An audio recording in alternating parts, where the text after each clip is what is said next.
Welcome to the Deep Dive, where we take your sources, your articles, your research, your notes, and distill the most important nuggets of knowledge and insight. Think of it as your shortcut to being truly well-informed, with surprising facts and maybe just enough humor to keep you hooked.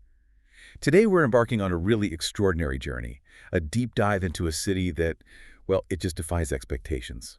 Dubai. From a humble fishing village to a global icon in, what, mere decades? Its story is one of relentless ambition, awe-inspiring spectacle, and some deeply complex realities, too. Yeah, and we've got a fascinating stack of material here today. Everything from detailed architectural histories to some pretty sharp analyses of its unique urban development and, crucially, the societal impacts of its growth. So our mission for you today is to unpack the layers of Dubai's story. We'll explore its ancient roots, trace its meteoric rise, marvel at its iconic structures, and importantly, examine some of the unseen costs and contradictions that underpin its glittering facade.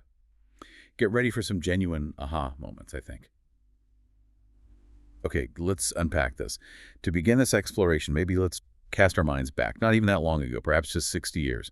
Try to picture Dubai then. A small village, maybe 25,000 inhabitants, settled along the Dubai Creek. Primarily, a community of traders and fishermen, just a small settlement taking root. What was the critical moment that sparked its initial growth? Well, what's truly foundational here, I think, is a pivotal event back in 1833. A group of about 800 people from the Al Bufalasa tribe, led by Maktoum bin Buti, they actually seceded from Abu Dhabi and relocated to Bur Dubai. This act nearly doubled the village's size almost overnight. And it didn't just establish the Maktoum family's rule, it also set this pattern of fiercely independent, commercially minded ambition that really defines Dubai. Right. And the Dubai Creek itself. That was its most significant early asset, wasn't it? I mean, it provided one of the few safe, natural anchorages along the entire Arabian Gulf. Precisely. Yeah, for centuries, the economy was just heavily reliant on pearling. It was a global industry, peaked in the early 20th century. By 1905, it was generating an astonishing $4 million. Up to 95% of local incomes were directly tied to it. But, this luminous beauty, it concealed a pretty dark reality. There was a system of debt bondage and, critically, thousands of enslaved people from East Africa, places like Zanzibar, Tanzania, Mozambique, who were forced into diving. And the British, despite their official abolitionist stance, they often prioritized the lucrative pearl trade over enforcing their own principles. Okay, so what happened next is truly remarkable because the collapse of that pearling industry in the 1920s and 30s, due to the Great Depression and the invention of cultured pearls by Kuki Chimikamoto, Yeah. that could have just condemned Dubai to obscurity, but it didn't. How did they manage that pivot? Well, if you zoom out to the broader context, this crisis triggered a really deliberate, almost visionary pivot. Sheikh Maktoum ibn Hashar, he ruled from 1894 to 1906. He granted a full tax exemption to all foreign traders way back in 1894. Now, that was a radical move. It was designed to attract merchants from bustling ports like Linga in India. Many of them established what is now the beautifully restored Al Fahidi historical neighborhood, which used to be called Bastakia. Interesting. And this sort of entrepreneurial spirit really set the stage for Sheikh Rashid bin Saeed Al Maktoum, who became ruler in 1958. Then in 1963, he took this audacious financial risk, borrowing heavily to dredge the Dubai Creek. What was the impact of that decision? Well, deepening the creek allowed larger ships to actually navigate it, and that just supercharged the re-export market, positioning Dubai as a really crucial trading hub. This proactive, strategic adaptation, long before they even found oil, fundamentally established Dubai's resilience. And it's now famous Dubai model of constant reinvention, future-proofing. It's a key insight, really. Their ambition was baked in long before the resource boom. So, okay, when oil was discovered in 1966, how did that specifically reshape Dubai's trajectory, given it already had this mercantile foundation? It's fascinating because Dubai's leadership didn't view oil as an end in itself, not at all, but rather as seed capital for really aggressive diversification. They effectively pursued what's sometimes called a Dubai Inc. model. It's a kind of state capitalist approach where the Maktoum dynasty functions almost like a corporate board. And that allows for incredible speed and agility in approving and executing these huge mega projects. And this is where the British architect John R. Harris comes into the picture, right? When he met Sheikh Rashid in 1959, Dubai apparently lacked basic infrastructure. It was just formed by these small agglomerations like Bur Dubai, Shindaga, Dalera. How did Harris's early vision influence the actual physical shape of the city? Harris was commissioned for the first master plan, that was between 59 and 61, with a significant upgrade in 71 after the oil discovery. His plans focused on essential things, like road systems and clear zoning. The idea was to extend the city from the old core out towards the desert, while crucially preserving the creek as a key urban element. What's really insightful, I think, is how Harris's vision laid the groundwork not just for essential infrastructure, but for a specific kind of urban fabric. He created areas like the dense Al Rafa and Mutina neighborhoods, or the more traditional Jumeirah. Even today, you can see the DNA of his original plans for density and urban flow, which starkly contrasts with, but also kind of enabled, the later sprawling mega projects. And beyond just the urban planning, he designed essential public buildings too. Yes, hospitals like Rashid Hospital and the New Dubai Hospital, which interestingly was actually the tallest building in Dubai before the National Bank of Dubai's HQ went up. He also designed Al Ittihad School and commercial spaces like the headquarters of the National Bank of Dubai and the Dubai Hilton Hotel. But among all these, one project really seems to stand out. You mean the Trade Center? Exactly, the Dubai International Trade Center, or DITC, built between 1973 and 1979. What's remarkable is that it was built 5 kilometers away from the city center at the time. That was quite a move. Its 39-story tower was the tallest building in the Middle East for over 30 years, and it was even inaugurated by Queen Elizabeth herself. Wow. So how did the DITC, being so ambitious and, well, geographically daring, how did that influence the leadership's vision for future development? Did it really set a new standard? Oh, absolutely. It absolutely did. The DITC didn't just set a new standard, it really initiated Dubai's whole bigger is better philosophy. And this relentless pursuit of superlatives, it isn't just about impressive architecture. It's a deliberate, almost audacious branding strategy. It's designed to generate symbolic capital and global attention. I mean, think about it. The Burj Khalifa, world's tallest building, the Dubai Mall, world's largest shopping destination, the Burj Al Arab, marketed as the world's first 7-star hotel, and the Palm Jumeirah, that man-made island so massive you can see it from space. These projects are designed as spectacles. They drive tourism, they drive investment.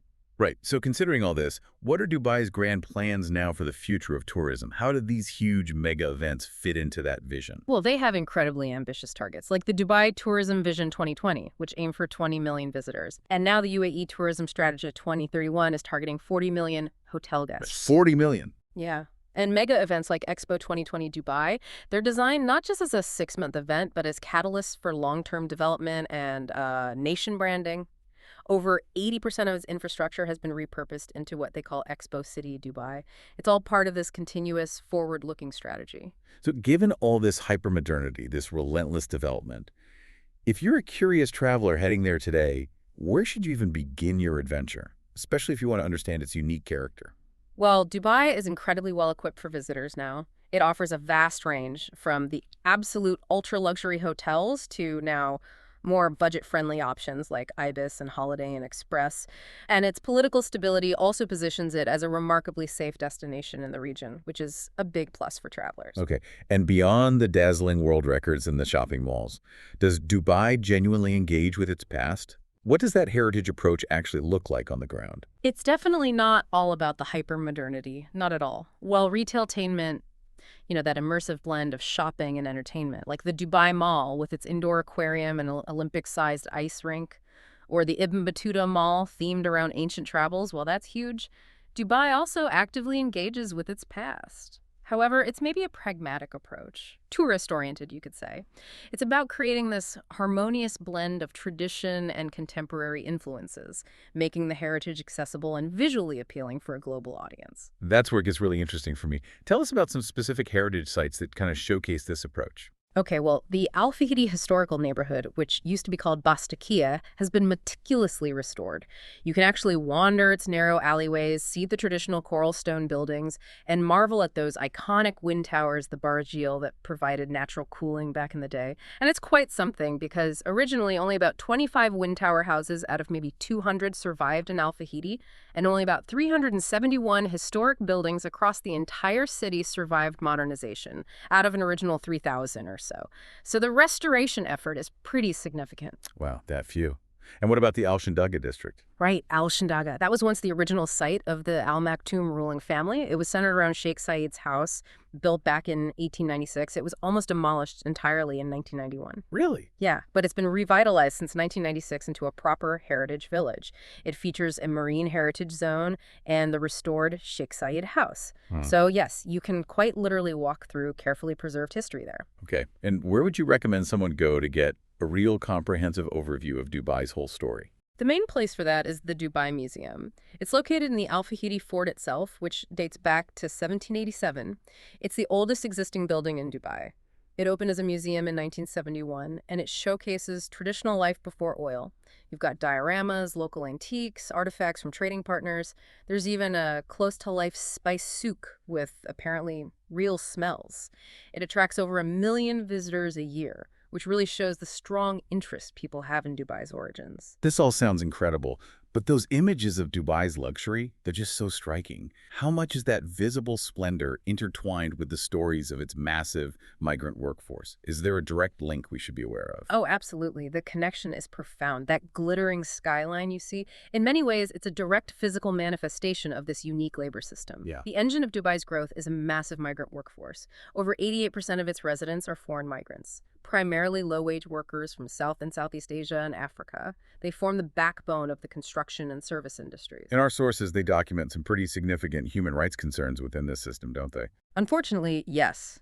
Workers often pay exorbitant recruitment fees, sometimes up to $3,000, which leads to immediate debt bondage right when they arrive. Then there's the kafala system, the sponsorship system. It ties a migrant worker's legal status and their visa directly to their employer. That severely restricts their freedom to change jobs or even leave the country. And this system, well, it facilitates things like illegal passport confiscation, widespread wage theft, and hazardous working conditions, especially exposure to extreme heat, even though there are official midday work bans. So this creates this really stark socioeconomic stratification within the city itself, like two different worlds. It really does. You essentially have a new Dubai, the Dubai of luxury, inhabited by wealthy Emiratis and high-income expatriates. And that's often physically segregated from old Dubai and the peripheral labor camps where the low-income migrants live, often in crowded, sometimes substandard conditions with limited access to basic amenities like healthcare or quality education. And this separation, it also helps maintain Dubai's luxury brand image, doesn't it? The labor camps are often kept out of sight, ensuring the product delivered to high-end tourists remains untarnished. Let's turn to another significant challenge then. The environmental footprint of all this rapid development. Yeah. What does the data suggest about Dubai's impact on the planet? Well, the rapid growth and the booming tourism industry are incredibly resource intensive. That's unavoidable, really. This leads to high carbon emissions from, long-haul flights, massive air-conditioned mega malls, even indoor ski slopes like Ski Dubai. And the construction itself, requiring vast amounts of concrete and steel, significantly adds to the carbon footprint. Right, like those man-made islands, for instance, the Palm. Exactly. Projects like the Palm Jumeirah. It was built from 94 million cubic meters of dredged sand and rock. It dramatically increased Dubai's coastline, which was part of the point, but it fundamentally altered the marine environment. It destroyed natural reefs and caused coastal erosion. Furthermore, Dubai has one of the highest per capita water and electricity consumptions globally. It relies heavily on energy-intensive desalination plants. So it sounds like there's a real tension, a fundamental conflict, almost, between the city's growth model and its stated sustainability goals, like the Dubai Clean Energy Strategy aiming for 75% clean energy by 2050. Indeed, there really is. While these ambitious initiatives are definitely in place, the core economic model is predicated on continuous growth and, let's face it, hyperconsumption. That makes it inherently challenging to be truly sustainable in the long run. It's a fundamental paradox the city is constantly grappling with. Okay, as I bring this incredible deep dive to a close, what an extraordinary journey we've taken. Through Dubai's past, its present, and these complex realities shaping its future. If we try to connect this to the bigger picture, Dubai truly is a city of profound paradoxes, isn't it? It's a city with deep historical roots, yet it's often presented as having almost no past before oil. It boasts visionary planning, yet its economy remains acutely vulnerable to global shocks. Its hypermodernity is built upon, arguably, a pre-modern labor system. It markets tolerance as a brand, yet maintains tight social controls.